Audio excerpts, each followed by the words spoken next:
Host for working with the court to have an early hearing this morning. So thank you for making this Ms. Ellis available for me this morning. I'll note in the courtroom this morning is Fernando Mack and Carlos Johnson representing Ms. Ellis. Assistant County Prosecutor Ms. Veralia is present as well on behalf of the state of Ohio. A couple things that I wanted to note and also to say thank you. So. Last week I was engaged in a conference and there were some discussions had by the parties regarding reports that were provided to the court. So I wanted to thank the state of Ohio and counsel for Ms. Ellis for stipulating to those so that I can move forward with some journal entries before actually being on the record. So here today on the record, there's a few things that I want to place with respect to this case. I may have said it before, but the parties did stipulate back on August 13th to the Cuyahoga County Court Psychiatric Clinic report asking that there be a 20-day evaluation. That evaluation was then performed at North Coast, and at that time I received a report. And again, I thank the parties for stipulating to that report.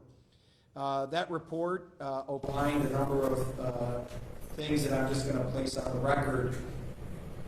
Based on the stipulation, I did sign a journal entry on September 13th, again noting your stipulation and then noting a little bit of what the doctors had provided to the court. And so I'll note for the record that stipulation, just a couple things to be clear for the record. It was the opinion after the 20-day evaluation that with reasonable medical certainty that Ms. Ellis has an unspecified schizophrenia spectrum and other psychiatric disorders, which presented as a mental condition. I thought it was important that the doctor went on to say that while the court psychiatric clinic from Cuyahoga County may have indicated there may have been malingering of Ms. Ellis, that in fact the doctor found with reasonable medical certainty that she was not malingering and that in fact she was not able to participate because of her psychiatric disorders. The doctor went on and informed an opinion indicating that Ms. Ellis's capacity to assist Mr. Johnson and Mr. Mack with her representation, that due to her mental condition, that Ms. Ellis lacks the capacity to assist in her defense and helping Mr. Johnson and Mr. Mack. And then in summary, the doctor indicated with reasonable medical certainty that Ms. Ellis, again, having these psychotic disorders with her present mental condition, that due to that condition, she's unable to assist in her defense. Doctor went on to say, though, that with reasonable medical certainty, the doctor believes that Ms. Ellis can be restored to competency within the time frame allowed by law if she is provided psychiatric medications to treat her psychotic illness. That being stipulated to, I placed that in a journal entry on September 13th last week. And then on Monday of last week, the 16th, the 13th was a Friday. On the 16th, I placed an order based on what the doctor provided us from North Coast. He opined again that involuntary administration of drugs is medically appropriate for her condition, Ms. Ellis's condition. So involuntary administration, meaning if Ms. Ellis cooperated, that the medication is substantially likely to render her competent to stand trial and come back here to the court and face those charges that are currently pending.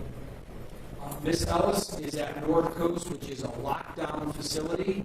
So while she's been moved from our jail in a lockdown facility, she currently is in a lockdown facility where she is receiving her treatment.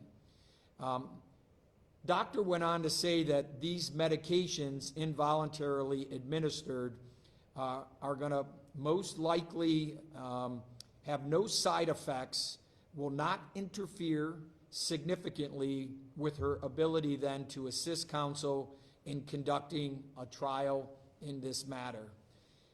The doctor went on to say that if Miss Ellis is not voluntarily taking her medications, that the doctor would ask that I allow North Coast Behavioral Health Care to administer those medications by forced meds. I did find that appropriate, and I did sign that into a journal entry that if Ms. Ellis does not voluntarily take her medication, I have ordered forced medication to be provided by the staff of North Coast Behavioral Health Care. And those are the entries that are pending now before this court as Ms. Ellis will continue with her treatment at North Coast. Again, Ms. Ferrali, I believe, having reviewed those, I know that you had an opportunity to review those. Is there anything regarding the stipulation or what I've noted here on the record that I have not completely outlined or that you would want to add to here this morning? Not at this time, Your Honor. All right, thank you. And Mr. Mack and Mr. Johnson, do you believe I've indicated correctly those findings in the report, the stipulations that you have, and the entries that I've placed with respect to Ms. Ellis? Yes, Your Honor. All right, thank you. All right, and then finally, I'll just move to just one other thing that I noted as I reviewed the file.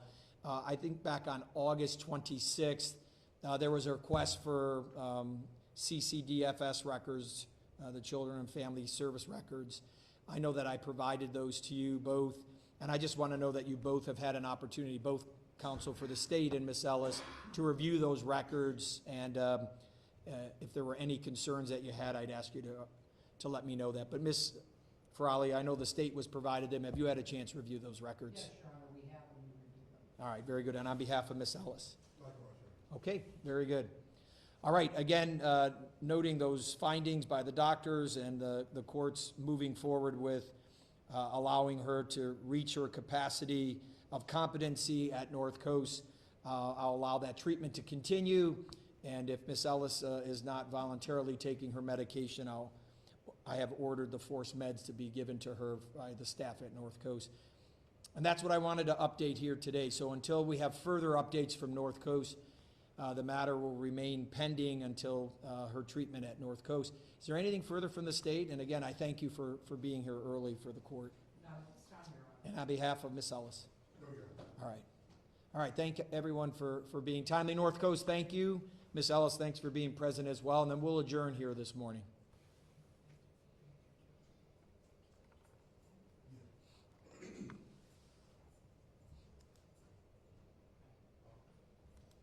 All right, thanks, everybody. Yeah. All right, get you out of here to your other courtrooms.